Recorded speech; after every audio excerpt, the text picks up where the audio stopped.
चलिए खबरों में आगे बढ़ते हैं, सहारनपुर की बात करते हैं। सहारनपुर में देहात कोतवाली इलाके में दो पक्षों में जमकर पथराव हो गया। इसका वीडियो सामने आया है। इसमें लोग चुनावी रंजिश में एक दूसरे पर पत्थर फेंकते दिखाई दे रहे हैं। घटना में 3 लोग गंभीर रूप से जख्मी हुए हैं। पुलिस पहुंची सूचना के बाद उसे 4 लोगों को हिरासत में लिया। कहा जा रहा है कि शेखपुरा कदीम गांव में कुरैशी बिरादरी के लोगों के बीच चुनाव को लेकर विवाद चल रहा था।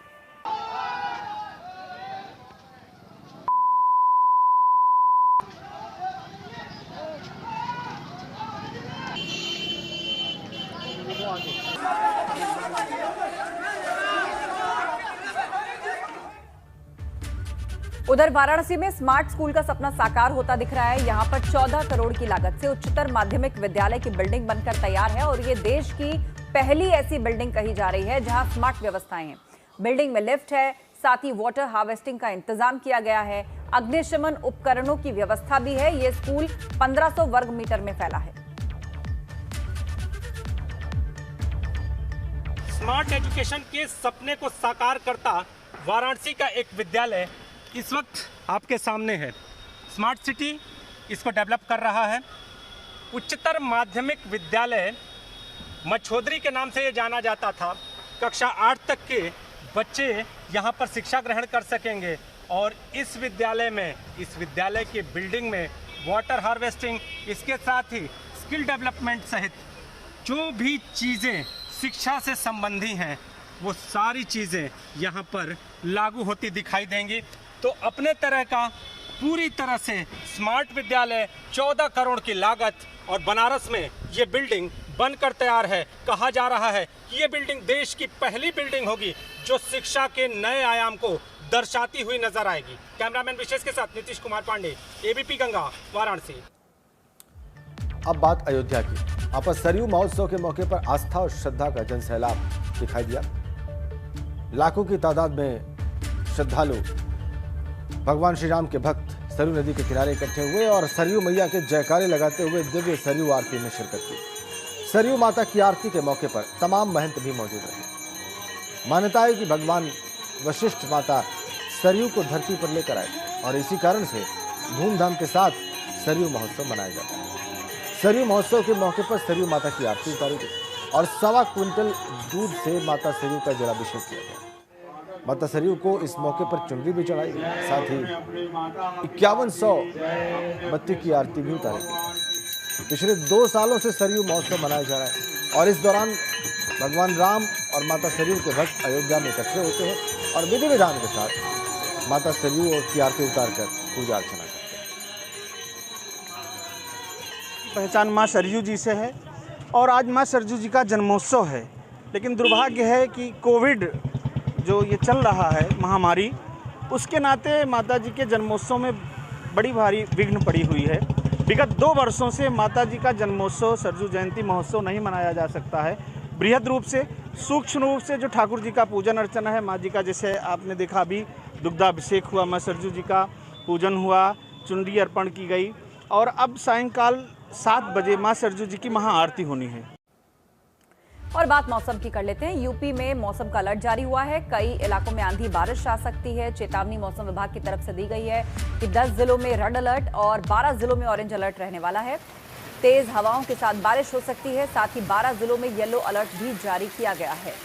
तो किन जिलों में रेड और ऑरेंज अलर्ट है, उनके नाम हम आपको दिखा रहे हैं। और रायबरेली के अलर्ट को लेकर ज्यादा जानकारी के लिए हमारे साथ पंकज जुड़ गए हैं। पंकज, बताइएगा मौसम कैसा है फिलहाल रायबरेली में?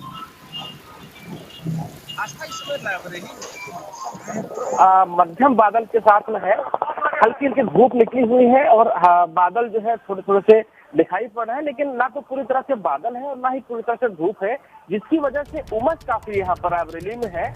और अभी तक बता दूं प्री मानसून तो आ गया रायबरेली में, बारिश भी होना शुरू हो गई है, लेकिन रिमझिम बारिश हो रही है। जो कह सकते हैं जो सावन में बारिश होती है, फुहारों वाली बारिश होती है, वो इस समय रायबरेली में बारिश हो रही है, जिसके कारण से जो गांव का जो क्षेत्र है, चाहे तालाब हो, चाहे पोखर हो, चाहे वो गड्ढे हो, उसमें अभी कहीं पे जलभराव नहीं हुआ है कि नहीं वहां पर जल इकट्ठा हो रहा हो।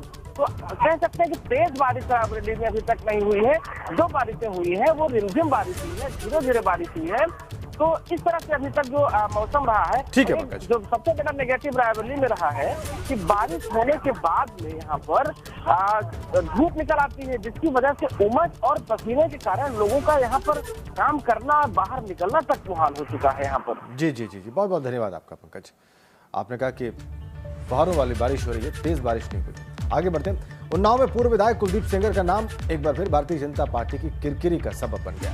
भाजपा ने कुलदीप सेंगर के करीबी अरुण सिंह को जिला पंचायत अध्यक्ष का प्रत्याशी बना दिया था, लेकिन अरुण सिंह की उम्मीदवारी पर माखी गैंगरेप कांड की पीड़िता के सवाल उठाने के बाद भाजपा ने अरुण सिंह की उम्मीदवारी को रद्द करके अब शकुन सिंह को जिला पंचायत अध्यक्ष पद का उम्मीदवार बनाया है। आपको बताएं कि अरुण सिंह के भाजपा उम्मीदवार बनाने के ऐलान के साथ ही गैंगरेप कांड पीड़िता ने भाजपा के इस फैसले पर सवाल खड़े करते हुए पूछा था कि भाजपा उसके साथ है या कुलदीप सेंगर के साथ है।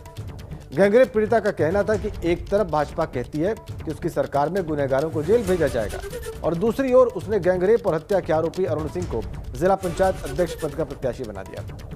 पीड़िता ने अपनी जान का खतरा बताते हुए भाजपा से मांग की थी कि वो उन्नाव से जिला पंचायत अध्यक्ष प्रत्याशी के लिए अरुण सिंह का नाम वापस ले, और इसके बाद फौरन पार्टी ने किरकिरी से बचने के लिए आनन फानन में अरुण सिंह की जगह शकुन सिंह को जिला पंचायत अध्यक्ष पद का प्रत्याशी घोषित किया है।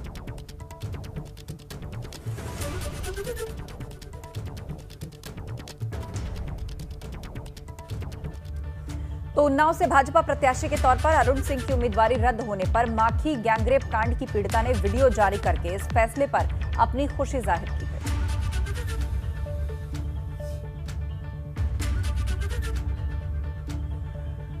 तो माखी गैंगरेप का माननीय राष्ट्रपति को, माननीय प्रधानमंत्री को, माननीय मुख्यमंत्री को अरुण सिंह की टिकट कैंसिल करने के लिए धन्यवाद, बहुत बहुत धन्यवाद। मैं आपकी सदा आभारी रहूंगी।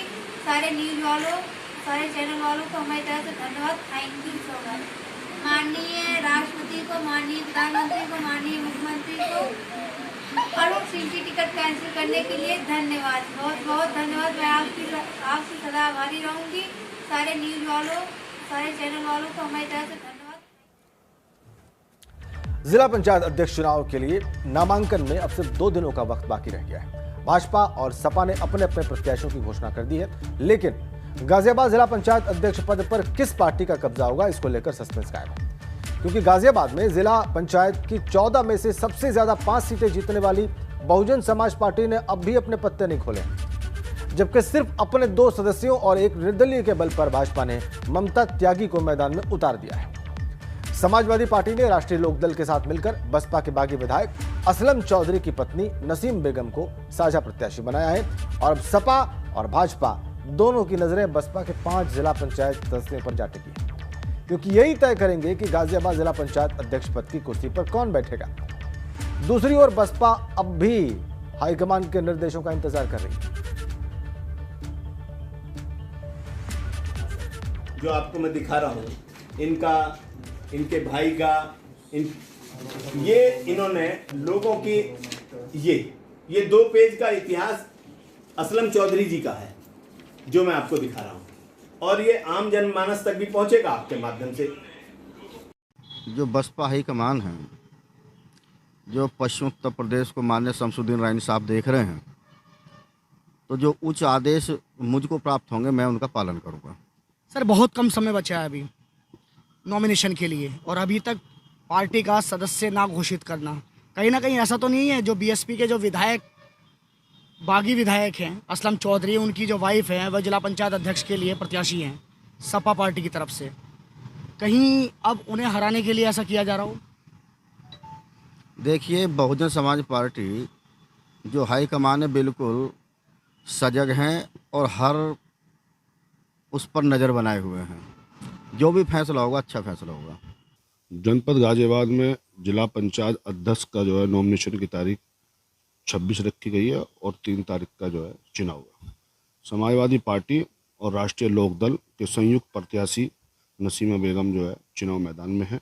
हम लोगों पर संख्या बल पूरा है और समाजवादी पार्टी और लोकदल के प्रत्याशी नसीमा बेगम बहुत अच्छी मतों से जीत प्राप्त करेंगे।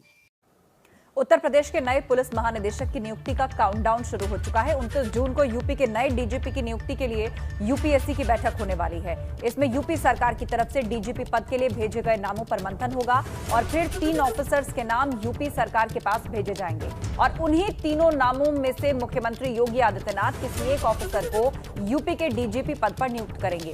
यूपी सरकार की ओर से जिन ऑफिसर्स के नाम भेजे गए हैं उसमें पहला नाम 1986 बैच के आईपीएस नासिर कमाल का है, लेकिन वो डेप्यूटेशन से वापस दिल्ली नहीं आना चाहते। दूसरा नाम मुकुल गोयल का है, जबकि तीसरा नाम 1987 बैच के आईपीएस आरपी सिंह का है। इसके अलावा विश्वजीत महापात्र, गोपाल लाल मीणा, आरके विश्वकर्मा, डीएस चौहान, अनिल कुमार अग्रवाल और डीजी जेल आनंद कुमार के नामों पर भी चर्चा होनी है। 3 आईपीएस अफसरों के नाम सबसे ऊपर हैं, जिसमें नासिर कमाल, मुकुल गोयल और आरपी सिंह शामिल हैं। हालांकि प्रदेश सरकार ने यूपीएससी को जो लिस्ट भेजी है उसमें 30 साल की सेवा पूरी कर चुके 30 अफसरों के नाम शामिल हैं। इन अफसरों में यूपीएससी बैठक करके तय करेगा कि कौन से 3 सबसे बड़े नाम डीजीपी बनाए जा सकते हैं। इसके बाद यूपीएससी 3 नामों को चयनित करके प्रदेश सरकार को भेजेगा। प्रदेश सरकार इस पर निर्णय लेगी कि डीजीपी किसे बनाया जाए। 29 तारीख को डीजीपी के नाम से पर्दा उठ जाएगा। कैमरा सहयोगी प्रमोद वाजपेयी के साथ विवेक त्रिपाठी, एबीपी गंगा, लखनऊ। चलिए आगे बढ़ते हैं, आपको पश्चिमी उत्तर प्रदेश की खबरें सुपरफास्ट अंदाज में दिखाते हैं। चलिए फटाफट खबरें शुरू करते हैं। आगरा में मौत की मॉकड्रिल मामले में जांच करने वाले एक डॉक्टर ने जांच समिति से इस्तीफा दिया। आईएमए की तरफ से गठित टीम के सदस्य डॉक्टर शरद गुप्ता की माने तो पारस अस्पताल ने जांच टीम को पूरे दस्तावेज नहीं दिए। वो निष्पक्ष जांच कैसे होगी? ग्रेटर नोएडा में माफिया सुंदर भाटी के खिलाफ बड़ी कार्रवाई हुई है। पुलिस ने सुंदर भाटी के अल्फा 2 सेक्टर में मौजूद 3 करोड़ रुपए के 3 कीमती फ्लैट्स जब्त कर लिए।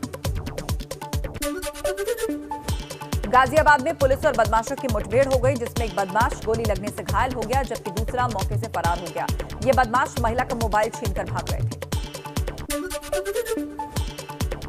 धर्मांतरण के मामले में अब एटीएस अलीगढ़ मुस्लिम विश्वविद्यालय के एक माली से भी पूछताछ कर रही है। खबर है कि इस माली का भी उमर गौतम के संगठन में धर्म परिवर्तन कराया था। कानपुर का आदित्य भी इस माली नवीन से मिल चुका है।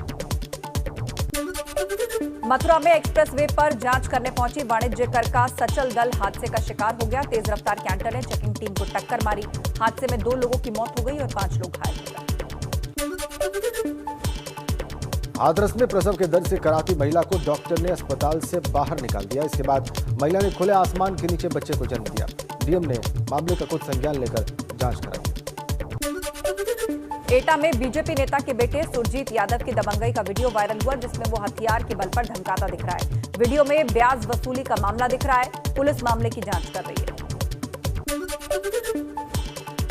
मुजफ्फरनगर में एक महिला ने पति की जिद से परेशान होकर उसकी हत्या कर दी। पुलिस के मुताबिक आरोपी महिला का पति दूसरी शादी करने की जिद कर रहा था। इसको लेकर दोनों के बीच विवाद होता था।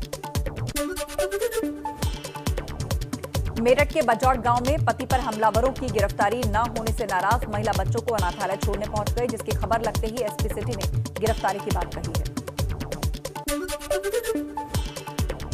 मुरादाबाद के जेल रोड पर रेस्टोरेंट के बाहर रखे गैस सिलेंडर में अचानक आग लग गई। इस दौरान एक महिला का बच्चा रेस्टोरेंट में फंस गया, जिसे फायर ब्रिगेड कर्मचारियों ने बचाया।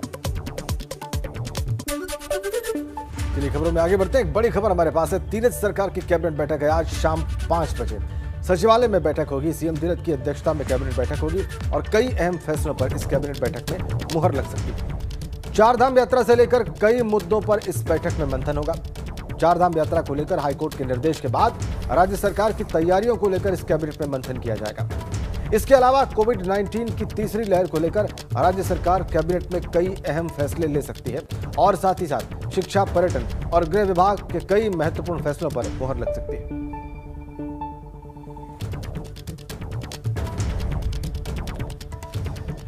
चलिए अब आपको उत्तराखंड की खबरें सुपरफास्ट अंदाज में दिखाते हैं। शुरू करते हैं। सीएम तीरथ रावत ने चुनाव लड़ने की बात पर कहा कि यह फैसला आलाकमान को ही करना है। 10 सितंबर को मुख्यमंत्री को विधानसभा का सदस्य होना जरूरी है। इस पर विधानसभा अध्यक्ष ने कहा कि उन्हें नहीं लगता कि सरकार पर कोई संवैधानिक संकट है। हरिद्वार के रुड़की में तालाब पर अतिक्रमण हटाने गई पुलिस और प्रशासन की टीम के साथ ग्रामीणों का विवाद हो गया। इस दौरान पुलिस, प्रशासन और ग्रामीणों के बीच लाठियां तक चल गई। पुलिस ने भी बल प्रयोग किया। बागेश्वर में पुलिस और प्रशासन की टीम में छापेमारी के दौरान शराब से जुड़ा बड़ा खुलासा किया। प्रशासन ने कई साल से बंद शराब के गोदामों पर छापेमारी कर बड़ी मात्रा में शराब बरामद की। देवस्थानम बोर्ड को रद्द करने की मांग को लेकर 4 धामों में तीर्थ पुरोहित धरने पर हैं। ऐसे में 1 जुलाई से शुरू हो रही 4 धाम यात्रा के दौरान श्रद्धालुओं को बिना पुरोहितों के मंदिर में दर्शन करने पड़ सकते हैं। पौड़ी में सड़कों की हालत सुधरने का नाम नहीं ले रही। धारी, पोखरी समेत कई गांवों में आज तक सड़क नहीं पहुंची है। अब इस दिक्कत पर डीएम ने संज्ञान लिया है। जोशीमठ में चीन सीमा को जाने वाला हाईवे खुल गया है। रेणी गांव के पास सड़क ध्वस्त होने के बाद ये नेशनल हाईवे बंद था। इसकी वजह से आवाजाही में दिक्कतें पेश आ रही थी। और आगे बढ़ते हैं। आपदा के दौरान मदद पहुंचाने के लिए प्रदेश सरकार ने 2 हेलीकॉप्टर्स हायर किए हैं। ये हेलीकॉप्टर पिथौरागढ़ और गौचर में तैनात होंगे। जरूरत पड़ने पर इनका इस्तेमाल राहत बचाव के लिए किया जा सकेगा। तो आपदा को लेकर बड़ी तैयारी उत्तराखंड सरकार ने की है। 2 हेलीकॉप्टर्स हायर किए गए हैं।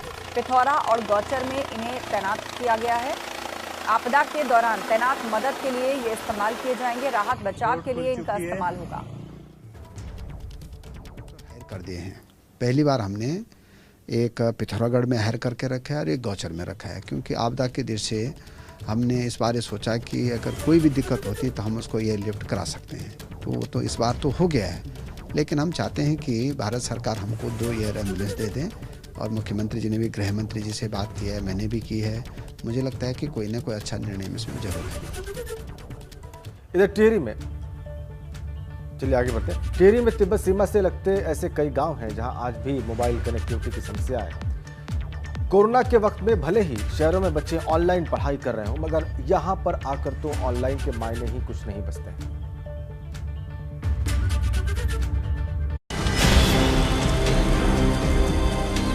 संचार क्रांति के दौर में उत्तराखंड से लगती सीमा पर मोबाइल कनेक्टिविटी की समस्या है। टिहरी से लगती तिब्बत सीमा पर ऐसे कई गांव हैं जहां पर आज भी लोगों को मोबाइल पर बात करने के लिए 5 से 7 किलोमीटर दूर जाना पड़ता है। बहुत दिक्कत होती है। यहाँ 4-5 किलोमीटर दूर जाना पड़ता है। यहाँ टावर नहीं है, कुछ नेटवर्क नहीं है।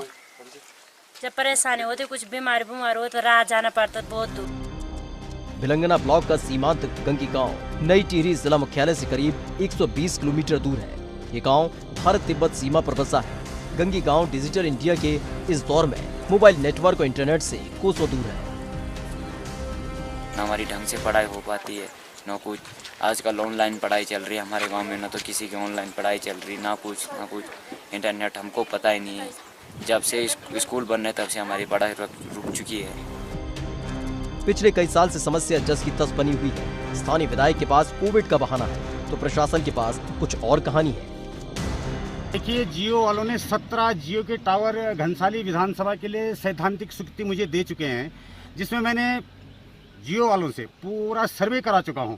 लेकिन ये कोविड की वजह से थोड़ा काम प्रभावित हुई। फिर मैं इसमें जैसे ही कोविड समाप्त होगा यथाशीघ्र में उस पर काम करवाना है। इसके लिए हमने कई बार पत्र भी लिखा है बीएसएनएल को। वीसैट वगैरह के लिए भी कुछ प्रस्ताव मांगे गए थे, तो हमने इन गाँवों में के लिए उपलब्ध कराएं। तो हमारे स्तर से हमने काफ़ी तैयारियाँ की हुई हैं।